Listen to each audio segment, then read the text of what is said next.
अस्सलाम वालेकुम। Welcome to my YouTube channel mathematics with Madiha. आज हम करेंगे 10th क्लास की एक्सरसाइज 3.1।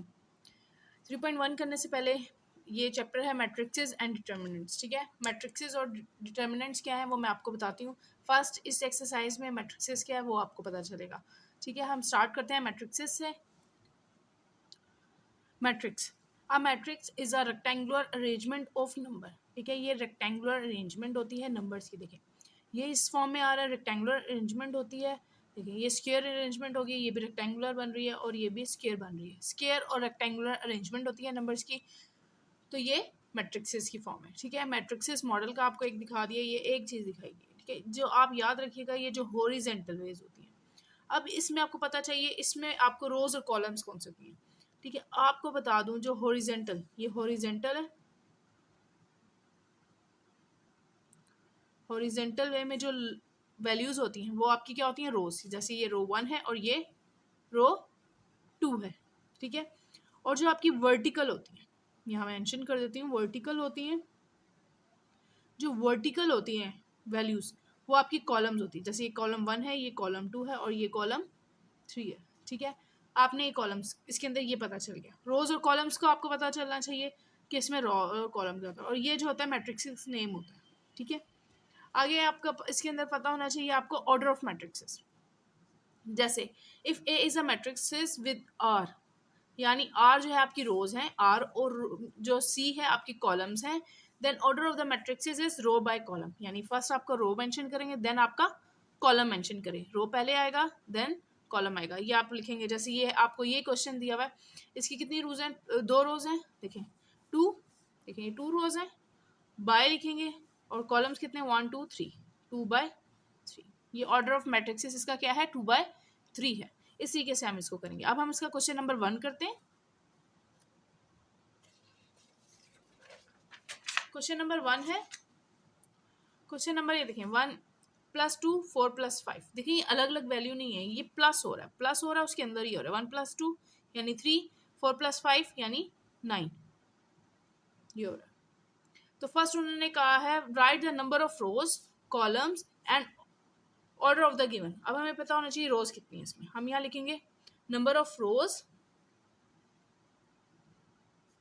नंबर ऑफ रोज कितनी है इसमें। मैंने आपको बताया था हॉरिजेंटल में जो होती है वो कितनी क्या होती है, रोज होती है। क्या है, यानी नंबर ऑफ रोज कितनी है इसकी, 1 है। फिर आ रहा है नंबर ऑफ कॉलम्स। ठीक है, अब नेक्स्ट हमें बताना है number of columns.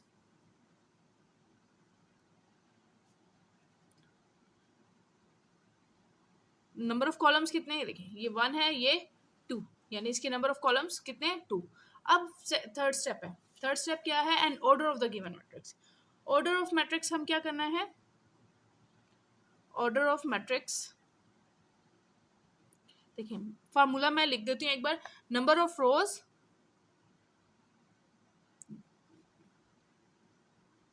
Bye number of columns.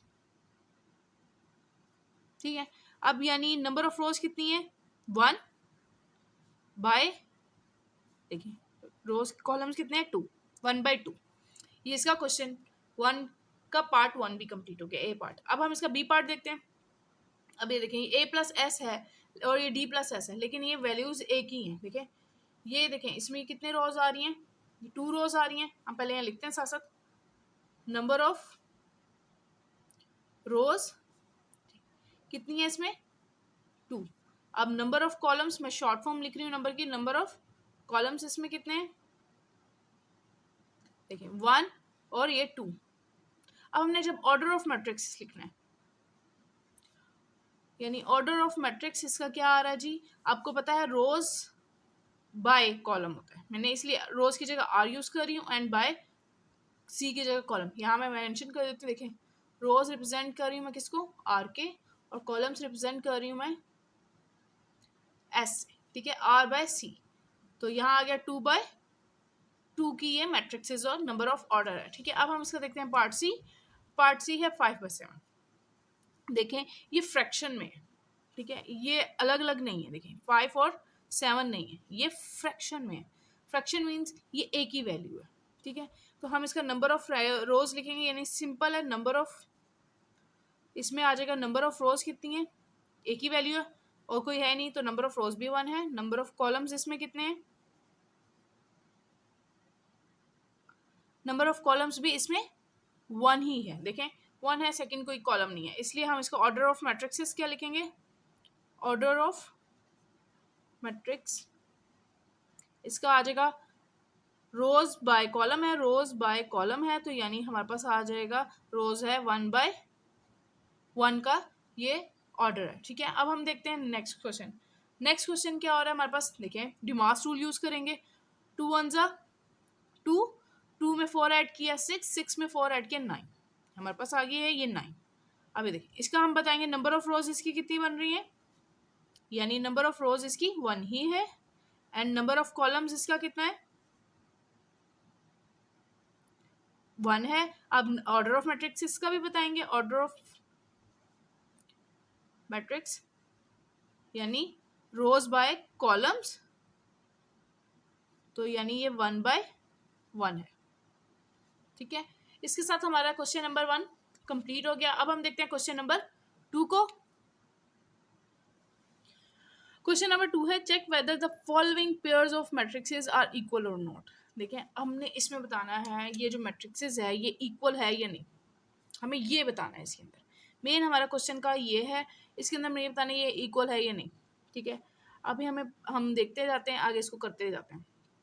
ठीक है, लेकिन उससे पहले मैं आपको बताती हूँ मैट्रिक्सेस इक्वल कैसे होती है। ठीक है, इक्वल मैट्रिक्सेस के लिए हम देखते हैं, देखिए इसके अंदर 2 पॉइंट्स आपको याद रखने हैं। Two matrix are said to be equal जब उनका ऑर्डर सेम हो। ऑर्डर सेम से मतलब ये है कि देखिए अगर ये 2 रोज हैं 2 कॉलम्स हैं, देखिए 2 रोज हैं और 2 ही कॉलम्स हैं, इसी तरीके से ये भी देखें ये वैल्यू तो एक ही है, ये भी 2 रोज हैं एंड 2 कॉलम्स हैं। ठीक है, ऑर्डर ऑफ मैट्रिक्स इसका सेम है। आगे हम इसको सॉल्व करके पाएंगे ये मैट्रिक्स है। और सेकंड पार्ट इसका आ रहा है कोरस्पॉन्डिंग एलिमेंट्स आर सेम। जब कोरस्पॉन्डिंग एलिमेंट्स यानी एलिमेंट्स जो हैं वो सेम हो, यानी अगर यहाँ 1 है तो यहाँ पर भी 1 आता है तो ये सेम है, और 0 है और यहाँ पर भी 0 आना चाहिए, यहाँ पर 0 यहाँ पर 0 आना चाहिए, ये 1 है और यहाँ पर भी 1 आना चाहिए, तब ये ऑर्डर ऑफ मैट्रिक्सेस जो है वो इक्वल होती है, यानी कोरस्पॉन्डिंग साइड से भी। ठीक है, अब हम इसमें 2 पॉइंट्स याद रखेंगे, ऑर्डर सेम होना चाहिए, सेकंड कोरस्पॉन्डिंग सेम होनी चाहिए। अब फर्स्ट हम पहले इसको देख लेते हैं, हम पहले इसको देखते हैं। अब देखिए पहले मैं क्वेश्चन दोबारा से लिख रही हूँ 1 0 1, ये सिर्फ एक्सप्लेनेशन के लिए लिख रही हूँ। ठीक है, हमने डायरेक्ट बताना होता है लेकिन मैं आपको जस्ट बता रही हूँ। अब कैसे, अब देखिए 25 √25 में से √25 माइनस किया तो हमारे पास क्या बचता है 0।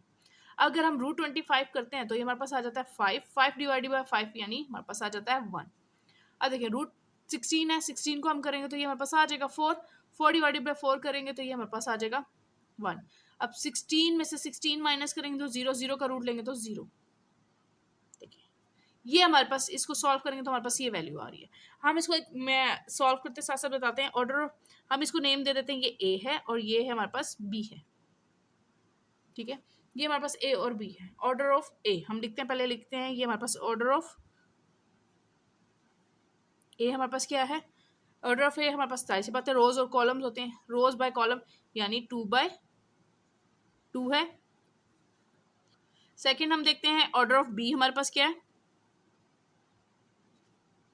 ऑर्डर ऑफ बी भी हमारे पास 2/2 है। इसके हिसाब से तो ये हमारी इक्वल है फर्स्ट पॉइंट के हिसाब से। अब सेकंड पॉइंट देखते हैं, ये फर्स्ट पॉइंट हमारा हो गया, मैं पॉइंट्स भी लिख रही हूँ। सेकंड पॉइंट हमारा कोरस्पॉन्डिंग इक्वल होना चाहिए। अब हम देखें, अब हम देख रहे हैं, देखिए ये 1 है ये 0 है, ये 0 है और ये 1 है, ये 0 है ये 1 है, ये 1 है और ये 0 है, ये दोनों इक्वल नहीं है। इसका मतलब है कि ये कोरस्पॉन्डिंग एलिमेंट्स जो हैं वो सेम नहीं है। हम यहाँ लिखेंगे कोरस्पॉन्डिंग, इसके मुताबिक ये इक्वेशन जो है वो यानी ये मैट्रिक्सेस जो है वो इक्वल है। Corresponding elements are not equal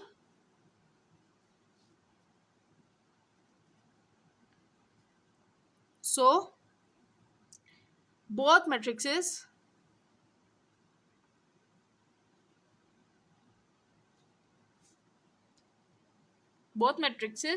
are not equal।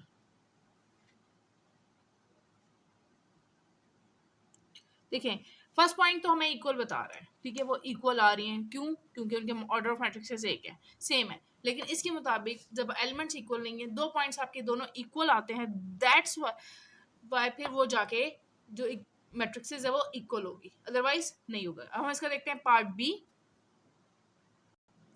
Part B देखें, देखिए इसमें रो तो एक है, लेकिन ये देखें इस फर्स्ट पार्ट को हम इसमें भी हम इसको नंबर दे देते हैं।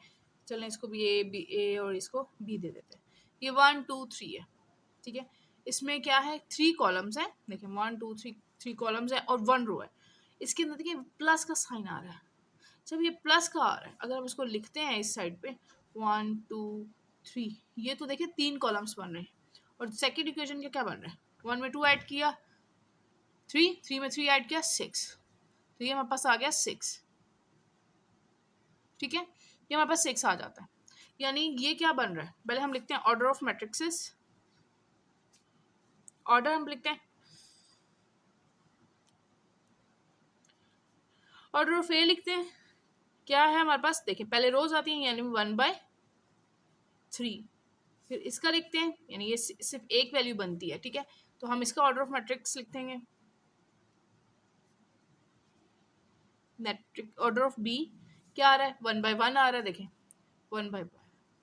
ये यहीं पर इसको पता चल रहा है कि ये जो है, जो ये मैट्रिक्सेस है ये इक्वल नहीं है, ठीक है। अब हम इसको मेंशन कर देंगे कि ऑर्डर ऑफ बोथ मैट्रिक्सेस, क्योंकि जब ऑर्डर ही इसके मैच नहीं कर रहे, फर्स्ट पॉइंट ही नहीं मैच करा, order of both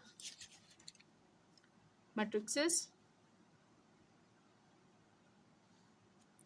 are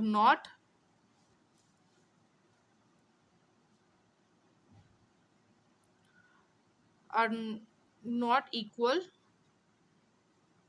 so both matrices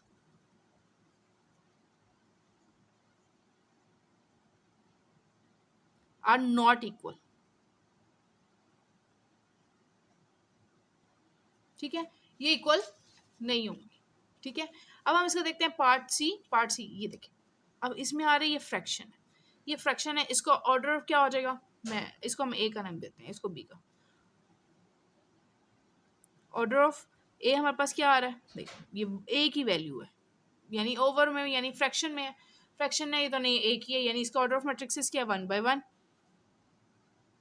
अब ये जो है इसकी क्या है, रो है, रो कितनी है इसकी, 2 है, 2/1 है, यानी कॉलम इसका 1 है। इसका ऑर्डर ऑफ बी हमारे पास क्या आ रहा है, यानी 2/1 आ रहा है, ठीक है। जब हमारे पास ये आ गया, अब हमने इसको बताने देखें, यहीं पे पता चल रहा है कि ये आपस में इक्वल नहीं है, तो हमें ज़्यादा मजीद इसकी कोरस्पॉन्डिंग एलिमेंट्स को देखने की जरूरत ही नहीं पड़ी। तो हम यहाँ लिख देंगे ऑर्डर ऑफ बोथ मैट्रिक्सेस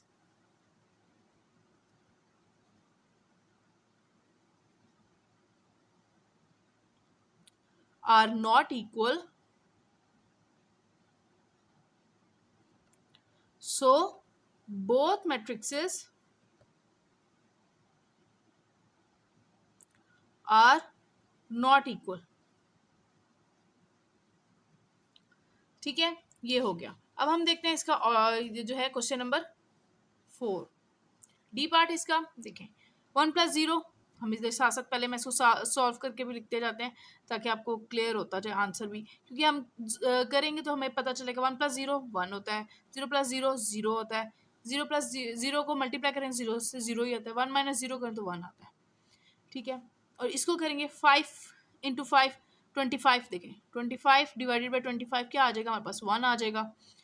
अब इसको करते हैं, देखें 2 + 15 करेंगे 17, 17 - 17 करेंगे तो हमारे पास क्या आ जाएगा, 0 आ जाएगा।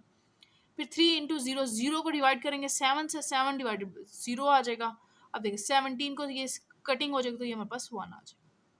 अब ये देखें यहीं पे हमें वैसे हमें देख के पता चला है कि ये ऑर्डर ऑफ मैट्रिक्सेस सेम है। देखिए ये 1 1 है और ये 0 0, ये 1 1 है।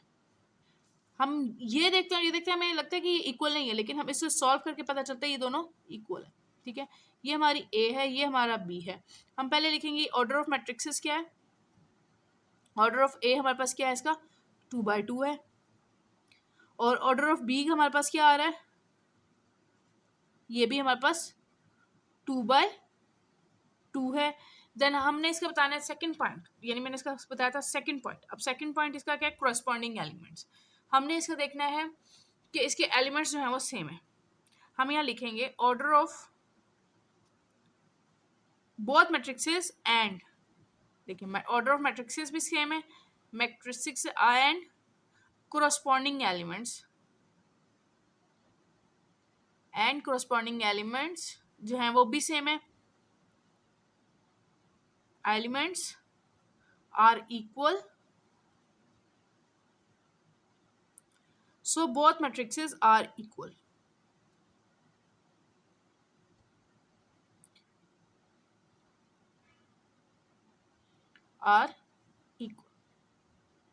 ठीक है, हमारे जब दोनों पॉइंट्स इक्वल हो जाएं यानी ऑर्डर और कोरस्पॉन्डिंग एलिमेंट्स, तो ये इक्वेशन जो होती है यानी जो हमारा मैट्रिक्सेस है वो इक्वल हो जाती है। ठीक है, अब हम देखते हैं क्वेश्चन नंबर 3 को। क्वेश्चन नंबर 3 है हैदर हसन एंड अहमद स्कोर 7.11। देखिए हैदर ने 7 पॉइंट्स किए हैं, सेकंड पे हसन आ रहा है तो इसका मतलब सेकंड पॉइंट पे 11 पॉइंट्स हसन के हैं, अहमद थर्ड पे आ रहा है और 10 पॉइंट्स जो आ रहे हैं वो इसके आ रहे हैं। अब इन्होंने क्या रिस्पेक्टिवली इन अ मैथमेटिकली क्यूज हुआ display the data in a row matrix and column matrix. हमें दो मैट्रिक्स में डिफाइन करना है। पहले हम कौन सा लिखते हैं, रो मैट्रिक्सेस में करते हैं। हम लिखते हैं रो मैट्रिक्सेस। ठीक है, रो में हम इनके नाम इस तरीके से लिख लेते हैं, चलें हैदर हसन एंड अहमद। ठीक है, अब इनके स्कोर क्या आ रहे हैं, देखिए 7, 11 एंड 10। ये हमारा क्या हो गया है, रो में हो गया, रो मैट्रिक्सेस में आ गया। ठीक है, हैदर हसन और अहमद ये हमारा रो मैट्रिक्सेस में आ गया। अब सेकंड उन्होंने क्या पॉइंट का, कॉलम मैट्रिक्सेस में बताया। अब हम इसको क्या करेंगे, कॉलम मैट्रिक्सेस में लिखेंगे। देखिए अब ये क्वेश्चन है हमारे पास, इसको हम वैसे ही लिख देंगे। अब हमने रो की फॉर्म में लिखना है। ठीक है, अब जो है हम यहाँ लिख देते हैं कॉलम मैट्रिक्स। ठीक है, अब हम इसको लिख रहे हैं, पहला है हैदर, फिर है हसन और फिर है अहमद। ठीक है, ये हमारा इस फॉर्म में आ गया। अब हमारे हैदर के पॉइंट्स कितने हैं, 7, हसन के कितने हैं 11 और अहमद के कितने हैं 10। ठीक है, ये हमारे इसके कॉलम मैट्रिक्स में भी होगा। तो ये इसके साथ ही हमारा क्वेश्चन नंबर 3 भी कंप्लीट हो गया। अब हम देखते हैं क्वेश्चन नंबर 4 को।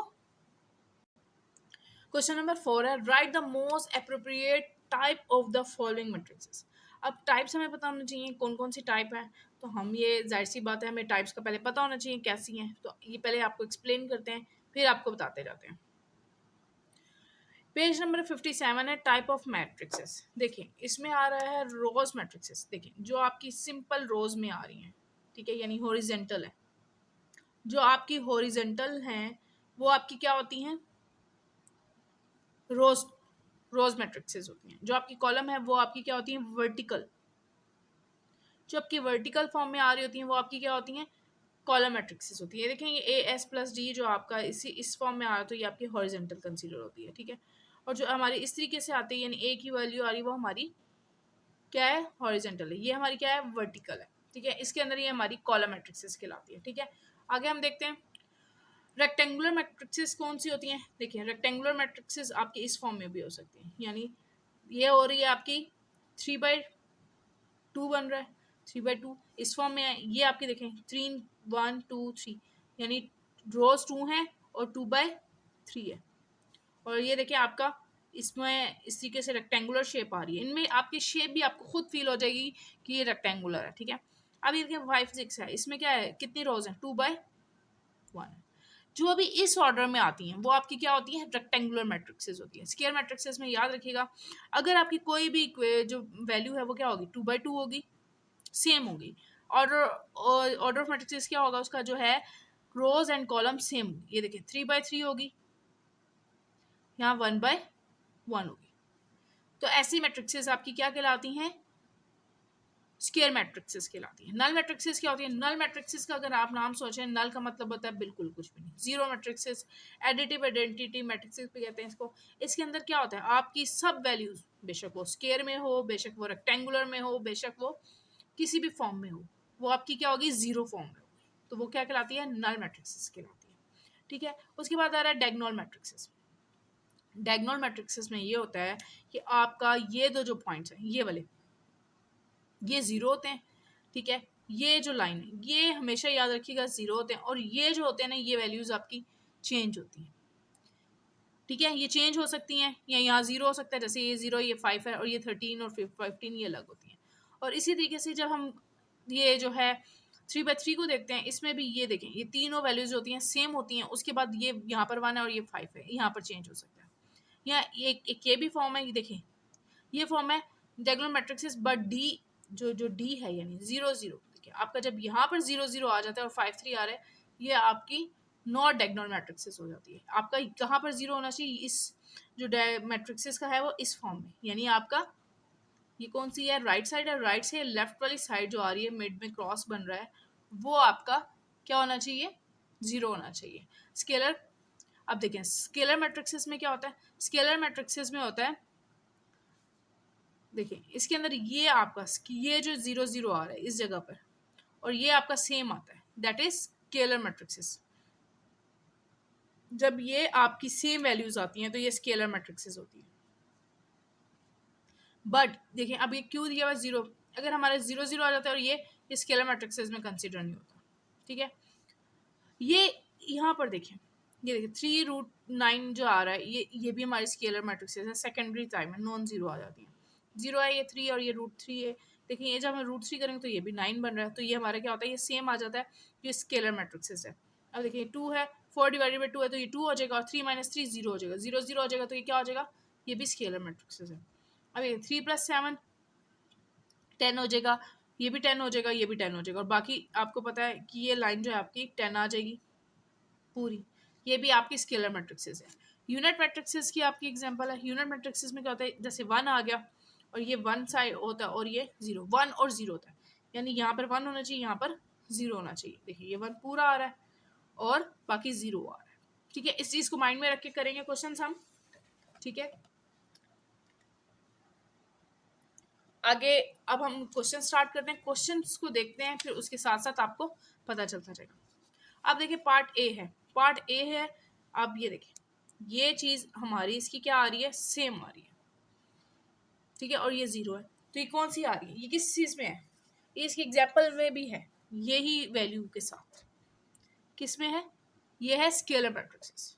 हम ये इसका ऑर्डर जो लिखना है, ये क्या है? ये स्केलर मैट्रिक्सेस है। हम इसको बता देंगे ये कौन सी वैल्यू है, ये स्केलर मैट्रिक्सेस है। ठीक है, ये स्केलर मैट्रिक्सेस हो गया। अब हम देखते हैं, देखिए ये 0 है, ये 0 है, ये 0 और ये 3 हो जाएगा, 3 + 0 यानी 0। ठीक है, तो जब हमारे पास 0 है, ये हमारे यहाँ पर 3 आ रहा है, ये ऐसी कौन सी वैल्यूज है जिसके अंदर ये चीज मेंशन की है?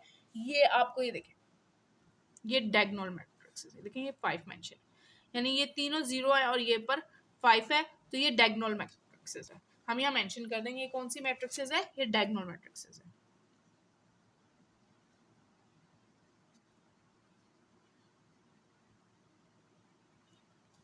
अब हम ये देखते हैं 15 × 3 जब हम करेंगे तो ये आ जाएगा 15 × 3 45, 45 9 / 45, तो ये हमारे पास क्या आ जाएगा? 1। जाहिर सी बात है 1 आ गया हमारे पास आंसर। 45 डिवाइडेड बाय कटिंग करेंगे तो ये 1 आता है, तो ये हमारे पास 1 आ गया। तो ये हमारे पास क्या है? जो 1 आता है वो हमारी कौन सी मैट्रिक्सेस होती है? That is unit matrixes. ये हमारी क्या कहलाती है? यूनिट मैट्रिक्सेस कहलाती है। ये हमारी होगी यूनिट मैट्रिक्सेस। अब ये देखें 625 डिवाइडेड बाय 25। अब 625 का हम रूट लेंगे तो ये हमारे पास आ जाएगा, हम इसको सॉल्व करेंगे तो ये हमारे पास 25 डिवाइडेड 1 आ जाएगा, तो ये हमारे पास आ जाएगा 1। अगर हम इसको देखते हैं 1, तो ये अगर हम करते हैं 18 + 1 9, 18 + 1 19, 19 - 19 0 हो गया। अब देखिए 17 + 15 32, 32 - 32 कितना हो गया? 0। अब ये देखिए 3 3 डिवाइडेड बाय √3 है यानी 3 आ जाएगा, 3 डिवाइडेड बाय 3 हमारे पास क्या आ जाएगा 1। ठीक है, ये हमारा कहाँ आ रहा है, यानी ये हमारे पास वहाँ, देखिए ये चीज़ जो हमारी आ रही है सेम आ रही है। ठीक है, इसका मतलब है यानी ये सेम और 1 आ रही है, ये हमारी किस में आ रही है जी, ये हमारे आ रही है इस यूनिट मैट्रिक्सेस में। देखिए ये चीज़ सेम आ रही है, 1 1 आ रहा है और ये 0 0 आ रहा है, तो ये हमारी होगी यूनिट मैट्रिक्सेस। हम यहाँ मेंशन कर देंगे ये क्या है हमारी यूनिट मैट्रिक्सेस। अब हम इसका पार्ट ई देखते हैं। पार्ट ई है, देखें 6 + 2 हमारे पास क्या हो जाता है, हम यहाँ लिख लेते हैं 6 + 2 हमारे पास 8 हो जाता है। 3 - 3 -3 + 3 यानी हमारे पास 0, ये 0 और ये 8। ये हमारे पास कौन सी आ रही है, ये हम देखते हैं, ये जब हमारे पास सेम आ जाती है ये वाली पॉइंट, यानी ये वाला पॉइंट हमारा सेम होता है, ये 0 होता है, तो ये कौन सी मैट्रिक्सेस होती है, ये स्केलर मैट्रिक्सेस होती है। हम यहाँ लिख देंगे ये कौन सी है हमारे पास स्केलर मैट्रिक्सेस है। ठीक है, इसके साथ हमारा ये क्वेश्चन नंबर 4 कंप्लीट हो गया। अब हम देखते हैं क्वेश्चन नंबर 5 को। क्वेश्चन नंबर 5 है, check for symmetric and skew matrices for the following. Symmetric और स्क्यू मैट्रिक्सेस फाइंड करनी है इसमें। सबसे पहले हम इसको देखते हैं।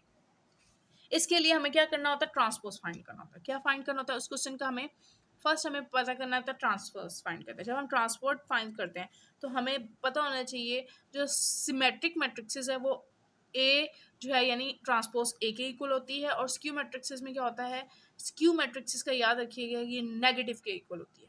किसके इक्वल होती है, नेगेटिव के इक्वल होती है, यानी A is equal to -a transpose के इक्वल होती है। ठीक है, ये माइंड में रखिएगा ये चीज़। ये जो सिमेट्रिक है वो ट्रांसपोज के इक्वल होती है और दूसरी नेगेटिव ट्रांसपोज के इक्वल होती है। हम सॉल्व करते हैं, आपको मजीद क्लियर हो जाएगा। चलें हम इसको क्वेश्चन को स्टार्ट करते हैं। क्वेश्चन नंबर 5 का पार्ट ए है। चले हम इसको नाम दे देते हैं ए। मैंने इसको नाम दे दिया ए है, क्वेश्चन नंबर ए है तो ए ही नाम दे दिया। अब हम इसका करेंगे ए ट्रांसपोज। फर्स्ट स्टेप हमारा क्या होता है, ए ट्रांसपोज। ट्रांसपोज क्या होता है, ट्रांसपोज होता है चेंजेस रोज इनटू कॉलम। ट्रांसपोज क्या होता है, ट्रांसपोज होता है चेंजेस रोज इनटू कॉलम्स। बस ये माइंड में रखिएगा तो आपको स्टेटमेंट समझ आ जाएगी। देखिए यानी ये रो है, आपको इसको कॉलम में कन्वर्ट कर देंगे, यानी 5 2 और 3, ये इस फॉर्म में हमने इसको हॉरिजॉन्टल फॉर्म में, हमने इसको वर्टिकल फॉर्म में लिख लिया। अब देखिए 2 9 6 है, हमने इसको 2 9 और 6, अब ये देखिए ये है 3 6 3, हॉरिजॉन्टल में हम इसको इस फॉर्म में लिख लेंगे। जब हमने ट्रांसपोज करके चेक किया तो हमने देखा, देखिए 5 2 3 सेम आ गया, 2 9 6 फिर आ गया, 3 6 3 सेम आ गया। इसका मतलब ये क्या है, ये हमारे पास कौन सी मैट्रिक्सेस है, ये सिमेट्रिक है। यानी ये क्वेश्चन जो है, यानी हम लिखेंगे यहाँ पर मेंशन करेंगे A is equals to A transpose जो है सो सिमेट्रिक मैट्रिक्स। कौन सी है ये, सिमेट्रिक मैट्रिक्स है। ठीक है, अब हम इसका क्वेश्चन नंबर बी पार्ट देखते हैं। अब बी है तो चले मैंने इसको नेम भी बी का ही दे दिया। ठीक है, बी ट्रांसपोज करेंगे। ट्रांसपोज क्या है, चेंजेस रोज इनटू कॉलम, यानी ये 0 9 है, ये 0 9 इधर आ जाएगा, ये 9 0 है, ये 9 और ये 0 हुआ। जब हमने ये चीज़ चेक की है, देखिए 0 है, ये 9 था, ये 0 -1 है, यानी इसकी वजह से यहाँ पर नेगेटिव आ रहा है। तो हम यहाँ मेंशन करेंगे, हम इस जगह मेंशन करेंगे ए, यानी हमने बी सपोज किया तो B is equals to B transpose. ठीक है, जब हमने इक्वल तो आ रहा है लेकिन साथ यहाँ पर माइनस आ रहा है, इसका मतलब कि ये ट्रांसपोज इसके साथ नेगेटिव होगा, यानी हम इसके साथ बी ट्रांसपोज नेगेटिव में करेंगे तो हमारे पास ये आ जाएगा। देखिए ये प्लस हो जाएगा, अगर नेगेटिव करते हैं तो ये माइनस हो जाएगा, तो ये बी के इक्वल हो जाएगा, तो इसलिए नेगेटिव है, तो सो ये क्या है, ये स्क्यू मैट्रिक्सेस। जब हम ये नेगेटिव हो गया, मैंने आपको पहले बताया था नेगेटिव होगा तो क्या होगा, वो स्क्यू सिमेट्रिक होगा।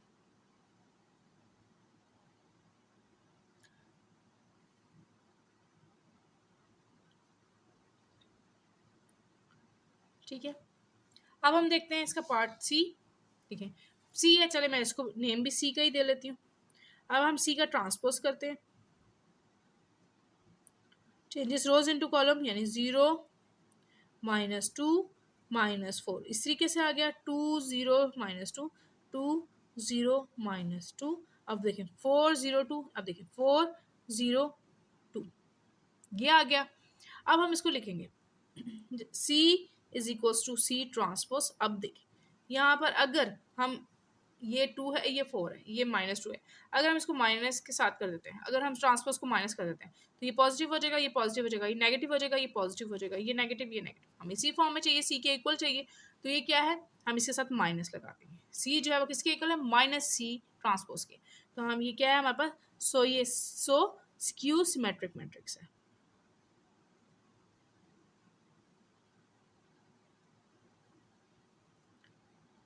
ठीक है, अब हम इसका पार्ट डी देखते हैं। पार्ट डी में देखते हैं, हम ये डी है तो चले हम इसको डी का ही नेम दे लेते हैं।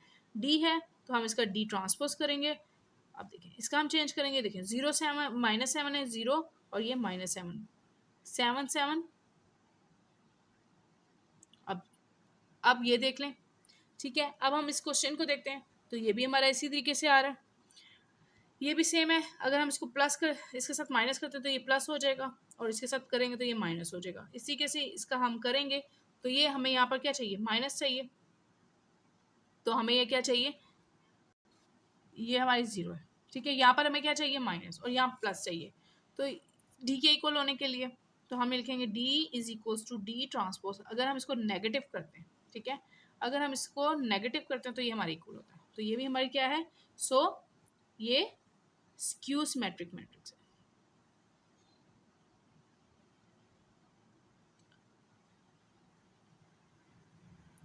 अब हम देखते हैं इसका पार्ट ई। देखिए पार्ट ई है, पार्ट ई है तो हम इसको ई का ही नेम दे लेते हैं। चलें, ई है ये, हम इसका ई ट्रांसपोज करते हैं। ट्रांसपोज करेंगे, देखिए 0 -5, देखिए इस तरीके से, तो हमने इसको वर्टिकल में लिख दिया, -5 है और ये 0 लिख दिया। ठीक है, अब हम इसको देखते हैं, यहाँ पे मेंशन करते हैं E is equals to E transpose. देखिए 0 -5 -5 0, ये इक्वल है दोनों को, तो जाहिर सी बात है ये क्या है हमारी, ये सिमेट्रिक है, क्योंकि ये इसके साथ माइनस की जरूरत नहीं पड़ी हमें, ये सिमेट्रिक मैट्रिक्स है। ठीक है, इसके साथ जो है हमारा क्वेश्चन नंबर 5 जो है वो कंप्लीट हो गया। अब हम देखते हैं क्वेश्चन नंबर 6। क्वेश्चन नंबर 6 है, right a symmetric and skew matrix of order 3। देखिए हमने सिमेट्रिक मैट्रिक्स बनानी है और स्क्यू मैट्रिक्स बनानी है ऑर्डर 3। आपको ये इस चीज़ का पता होना चाहिए स्क्यू मैट्रिक्स कैसे बनेगी और सिमेट्रिक मैट्रिक्स कैसे बनेगी। हम पहले करेंगे सिमेट्रिक मैट्रिक्स। ठीक है, हमारा फर्स्ट पॉइंट है सिमेट्रिक। अब ये सिमेट्रिक मैट्रिक कैसे बनेगी ये मैं आपको गाइड करती हूँ, इसके लिए माइंड में रखिएगा। ठीक है, हमने क्या करना है, 3x3 का ऑर्डर बनाना है। जैसे फॉर एग्जांपल मैं यहाँ पर कोई भी नंबर ले लेती हूँ, जैसे मैंने ले लिया यहाँ पर 3। आगे यहाँ पर मैंने इसके 2 नंबर ले लिए, जैसे मैंने ले लिए 5 और ये ले लिया मैंने 4। इसी तरीके से मैंने ये ले लिया है 5 और ये ले लिया है मैंने 4। याद रखिएगा ये और ये क्या होने चाहिए, सेम होने चाहिए। ठीक है, ये आपकी सेम होने चाहिए। अब मैं यहाँ पर कोई भी सपोज कर लेती हूँ, यहाँ पर कोई और नंबर ले लेते हैं। ये आ गया 2 और ये हो गया 7, ये हो गया।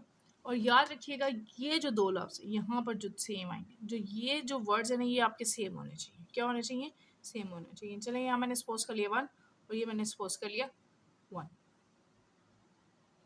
इसको हमें नाम दे देते हैं ए का। जब हम इसका ए ट्रांसपोज करते हैं, ठीक है, जब मैं इसका ए ट्रांसपोज करूँगी देखिए तो सेम आएगा। ये देखिए मैं 3 5 4 5 2 1 और 4 1 7। देखिए जब मैंने इसका ट्रांसपोज किया तो देखें सेम आ गया। एक और एग्जांपल देती हूँ, चलिए मैं इसके एक और एग्जांपल देती हूँ। फॉर एग्जांपल मैंने यहाँ पर सपोज कर लिया है 9 और यहाँ मैं ले लेती हूँ 2 3 और यहाँ पर भी मैंने आपको बताया सेम होना चाहिए, सेम हो गया। अब यहाँ पर मैं 2 लफ्ज़ कौन से सपोज करती हूँ, चलिए यहाँ मैंने 5 कर लिया, यहाँ मैंने 1 कर लिया। अब ये जो सेम कर रही है मैं 4 4 कर लेती हूँ। जब मैंने ये कर लिया तो हम इसका जब ट्रांसपोज लेंगे, ये मैंने 2 क्वेश्चन इसलिए कर रही हूँ ताकि आपको समझ आ जाए। अब देखिए 2 9 2 3 9 2 3। अब देखें 2 5 4 2 5 4। यहाँ पर हॉरिजेंटल है, यहाँ मैंने वर्टिकल लिख दिया। 3 4 1 3 4 1, यहाँ हॉरिजेंटल मैंने यहाँ वर्टिकल लिख दिया। अब देखिए सेम आ गया, दैट इज स्क्यू मैट्रिक्सेस, ये माइंड में रखिएगा। अब हम करते हैं इसका, हमें सेकंड क्या पार्ट फाइंड करना है, ये सिमेट्रिक फाइंड किया, अब हम इसका स्क्यू मैट्रिक्स फाइंड करते हैं।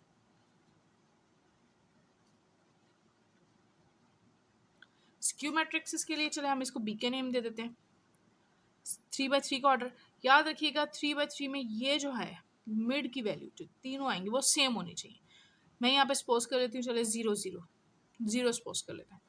और अगर यहाँ पर मैं कोई वैल्यू सपोज करती हूँ, जैसे 4 है, ये 5 है, तो यहाँ पर मैं इसकी नेगेटिव वैल्यू, यानी ये -4 है या मैंने -5, यानी इसका जो ये इस साइड पॉजिटिव है, ये इसका नेगेटिव कर लिया।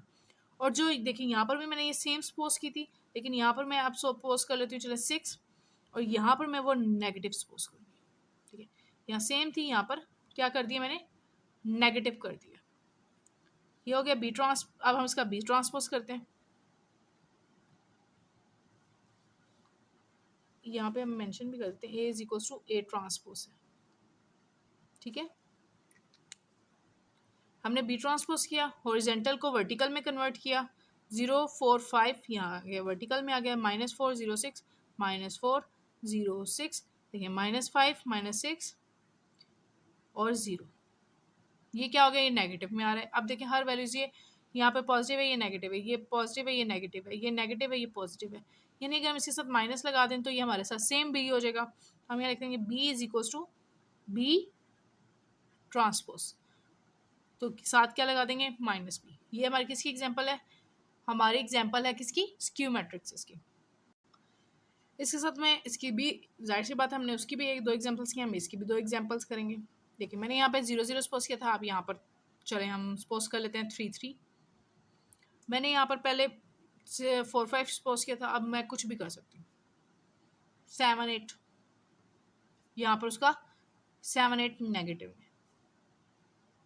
ठीक है, अब मैंने जो यहाँ पर 2 वैल्यू सपोज करनी है, एक यहाँ पर पॉजिटिव होगी, यहाँ पर नेगेटिव होगी। यहाँ पर चलो फिक्स कर लेते हैं 6 -6। जब हम इसका बी ट्रांसपोज करेंगे, देखिए 3 7 8, यानी हमने हॉरिजॉन्टल को वर्टिकल में लिख दिया। -7 3 और 6 -8 -6 और ये 3 आ गया। ठीक है, अब ये देखें सेम वैल्यूज आ रही हैं, पर जहाँ जो यहाँ पर पॉजिटिव है यहाँ नेगेटिव आ रही हैं, और जहाँ यहाँ पर नेगेटिव है वो यहाँ पर पॉजिटिव आ रही है। ठीक है, अगर हम करते हैं b is equal to B negative का ट्रांसपोज, तो ये भी हमारी एग्जांपल है ट्रांसपोज की। माइंड में रखिएगा कि मिड की तीनों वैल्यू सेम होनी चाहिए। यहाँ पर नेगेटिव होगी, यहाँ पर जो सॉरी यहाँ पॉजिटिव होगी, यहाँ नेगेटिव होगी, और यहाँ पर जो ये सेम होंगी लेकिन यहाँ पर पॉजिटिव होगी, यहाँ इस पॉइंट पे नेगेटिव वैल्यू होगी। ठीक है, इसके साथ ये हमारी एक्सरसाइज कंप्लीट हुई। उम्मीद है कि आपको एक्सरसाइज अच्छे से समझ आई होगी। अगर आपको कोई भी इसमें मुश्किल लगती है, आप मुझे कमेंट बॉक्स में बताएं और मैं उसको फर्दर उसको क्लियर कर दूंगी। ठीक है, मैं और वीडियोस के लिए मेरे चैनल को सब्सक्राइब करें। Thank you.